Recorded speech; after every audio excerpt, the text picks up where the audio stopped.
Pekan depan, sidang kasus pembunuhan Brigadir Yosua memasuki tahap tuntutan hukuman.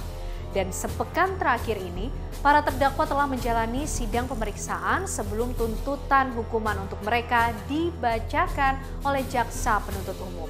Persidangan Ferdy Sambo dan Putri Chandrawati yang digelar pada hari berbeda sama-sama diwarnai isak tangis. Air mata mantan Kadif Propam Polri dan sang istri tumpah saat masing-masing memberikan keterangan di ruang sidang. Bersama saya Ken Ane, Anda menyaksikan Cover Story One.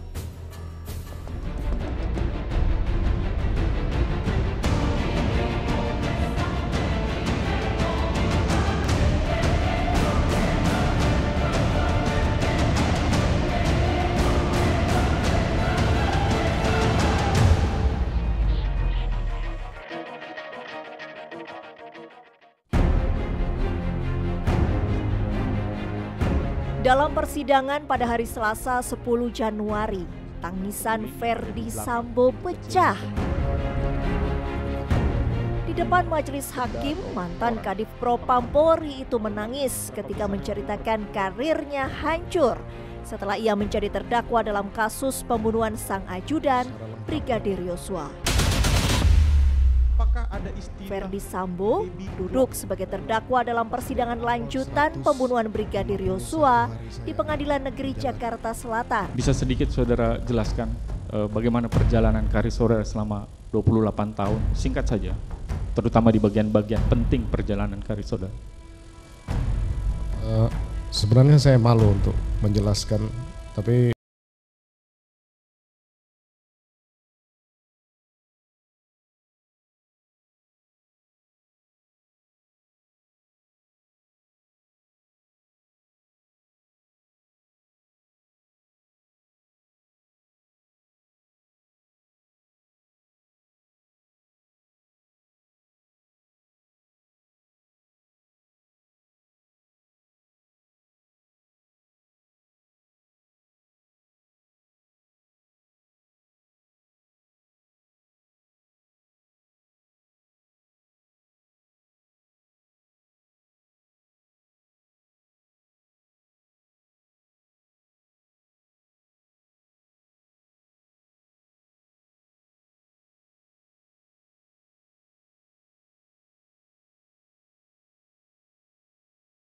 bersalah ini dan penyesalan yang pertama kepada keluarga korban yang mulia, karena emosi saya kemudian menyebabkan putra keluarga Yosua bisa meninggal dunia. Rasa penyesalan dan bersalah kedua saya sampaikan kepada saudara Richard Eliezer, karena perintah hajar itu kemudian dia lakukan penembakan, itu saya akan bertanggung jawab dan saya merasa salah dan menyesal untuk itu. Kemudian yang ketiga, saya menyampaikan juga rasa bersalah dan penyesalan yang dalam kepada istri saya, Riki dan Kuat, yang saya harus libatkan dalam cerita tidak benar di Duren 3 sehingga mereka harus jadi terdakwa sekarang. Isak tangis juga mewarnai persidangan dengan terdakwa Putri Chandrawati hari Rabu 11 Januari kemarin.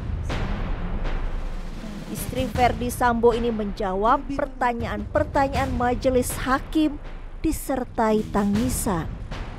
Waktu itu saya tertidur, terus terdengar bunyi kayak pintu dibuka.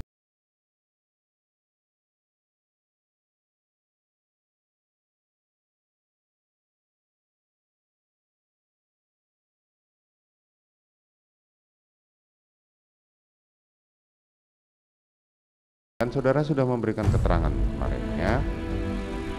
Yosua sudah ada di kamar, di sebelah saudara. Di dekat kaki saya. Di dekat kaki saya. Di dekat kaki saudara, oke. Kemudian seperti yang saudara terangkan di keterangan saksi kemarin ya, pada waktu saudara menjadi saksi. Selanjutnya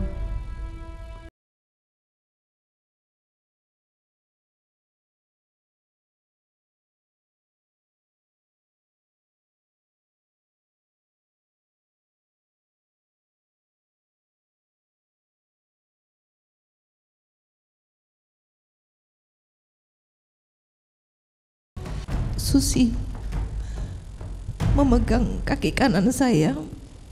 Dia menggoyang-goyangkan kaki saya.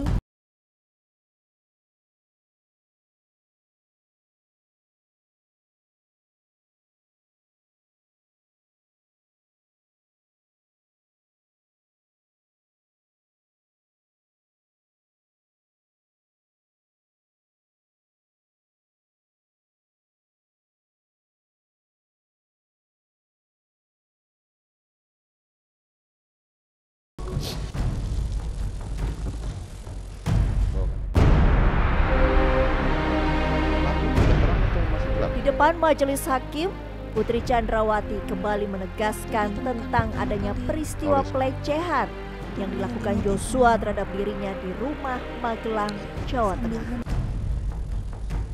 Lalu saya membuka mata saya. Dan saya menangis. Lalu Susi berteriak, "Kamu kuat, tolong ibu." Lalu kuat naik ke atas, memegang kaki kiri saya dan menangis.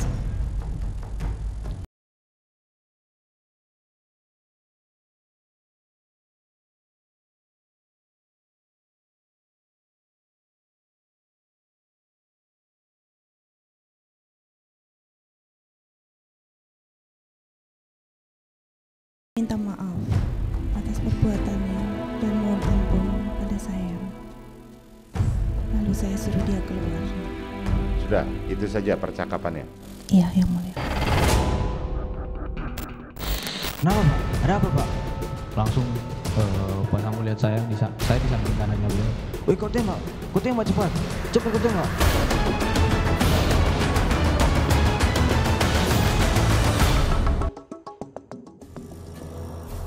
Terdakwa Richard Eliezer juga tengah menanti tuntutan hukuman yang akan dibacakan oleh Jaksa Penuntut Umum pekan depan.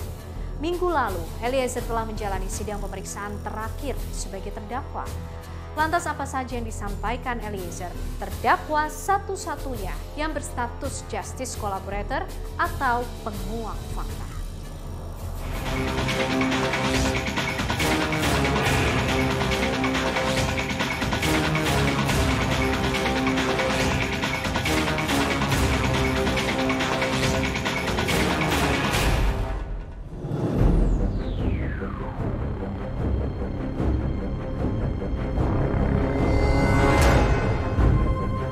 Ungkapan rasa bersalah dan penyesalan atas peristiwa kematian Brigadir Yosua Huta Barat disampaikan oleh Richard Eliezer di depan majelis hakim dalam persidangan di Pengadilan Negeri Jakarta Selatan 5 Januari lalu. Terdakwa, Siap, yang mulia. setelah serangkaian dari peristiwa ini, apa yang saudara rasakan saat ini? Saya masih merasa bersalah ya. Saudara merasa bersalah. Siap. Saudara merasa menyesal? Menyesal ya. Oke. Baik,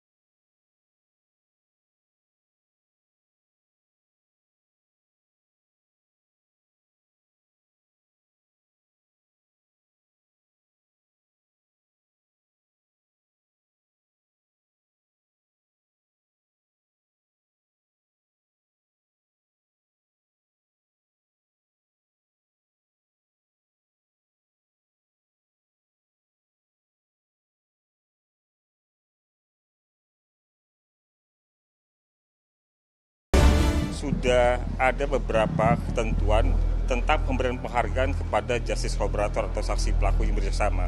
Satu yaitu dia bisa dipidana percobaan. Gitu. Kedua, dia dapat pidana yang khusus. Ketiga, atau dia dipidana yang pidana paling ringan di antara para pelaku. Ya. Saya pikir sebaiknya jaksa dan hakim tidak ada keraguan untuk mempidana di antara pidana 3 tadi, ya. Karena hal ini penting bukan hanya untuk pengungkapan perkara ini, tetapi juga menjadi pelajaran untuk perkara lainnya, agar pelaku-pelaku lainnya dalam tindak pidana yang lain itu punya motivasi untuk bekerja sama untuk mengungkap perkara.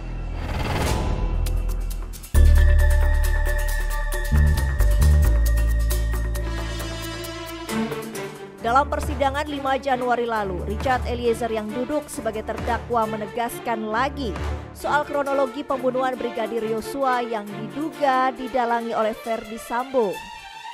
Eliezer menceritakan momen ketika Sambo menyuruhnya mengisi amunisi senjata hingga proses penembakan terhadap Yosua. Jarak saudara menembak itu tidak terlalu jauh, dekat 2 meter kurang lebih. Siap, betul ya. Saya menghitung kemarin. Siap. Saat itu begitu saudara korban itu ditarik oleh Ferdy Sambo, siap. Apa yang disampaikan? Cuma narik, sini kamu. Langsung didorong ke depan, yang mulia, dia bilang, kau berlutut kamu.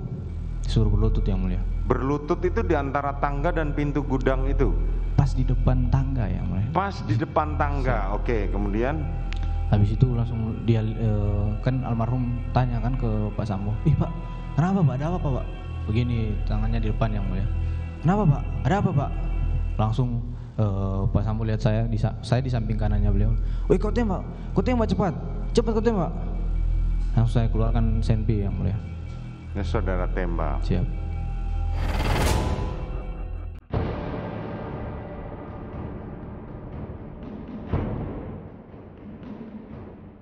Kepada hakim, Eliezer secara tegas juga mengatakan bahwa Ferdy Sambo pun melakukan penembakan terhadap Yosua. Namun ia tak ingat berapa kali mantan Jenderal Bintang 2 itu melepaskan tembakan ke arah Yosua. Kemudian saudara menembak? Nembak, yang mulia. Berapa masih ingat? 3-4 kali, yang mulia. 3-4 kali. 3-4 kali. Kemudian setelah korban tumbang, apa yang terjadi? Jadi habis saya tembak tuh, yang mulia, langsung jatuh. Saya dengar ada suaranya almarhum, memang pas bisa tembak itu dia jatuh, ada suaranya, yang mulia. Habis itu langsung Pak Sambo maju, yang mulia, di samping saya. Pak Sambo kan sebelah kiri saya. Langsung maju ke depan, yang mulia. Sudah pegang senjata api, yang mulia. Langsung nembak ke arah almarhum. Menembak? Ke arah almarhum, yang mulia. Menembak ke arah almarhum. Pada saat terdakwa Ferdy Sambo menembak, itu dia berdiri atau jongkok? Jadi pas maju itu kan kokang, yang mulia. Pas itu masih berdiri, yang mulia, kalau ke arah almarhum. Masih berdiri. Siap. Kemudian dia menembak berapa kali, masih ingat? Sudah tidak ingat, yang mulia. Sudah tidak ingat lagi.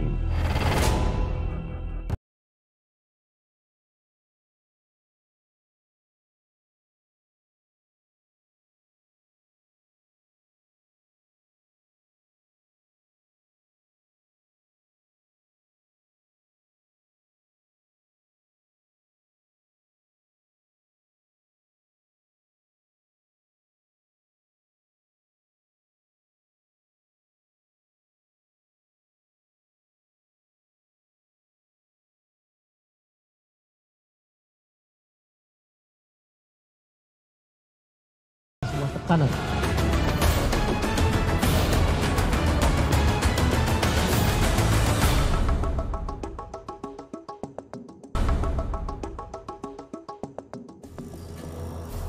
Kasus pembunuhan berencana Brigadir Yosua telah melalui persidangan yang panjang sejak 17 Oktober lalu. Puluhan saksi telah dihadirkan dalam persidangan yang digelar di Pengadilan Negeri Jakarta Selatan ini, termasuk juga saksi-saksi ahli. Lantas seperti apa suara para saksi ahli? Bagaimana pula nasib Richard Eliezer atau Baradae yang di satu sisi berperan sebagai eksekutor penembak Yosua.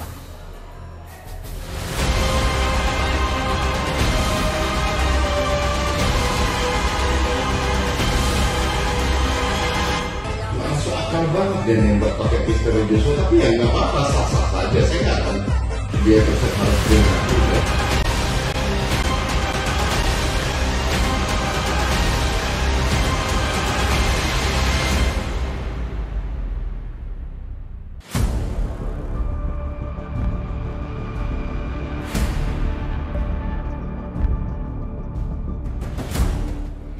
Sidang kasus pembunuhan berencana Brigadir Yosua Huta Barat sudah digelar selama lebih dari 3 bulan.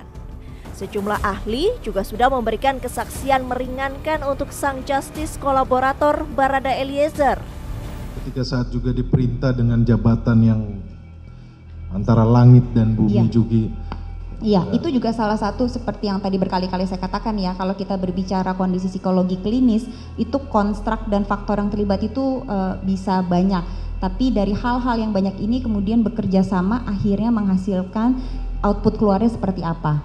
Nah, salah satunya tentu saja juga itu ada perbedaan strata yang cukup tinggi yang mengakibatkan kecil sekali, kalau nggak mau dikatakan tidak ada kesempatan untuk menolak atau mengatakan tidak mau.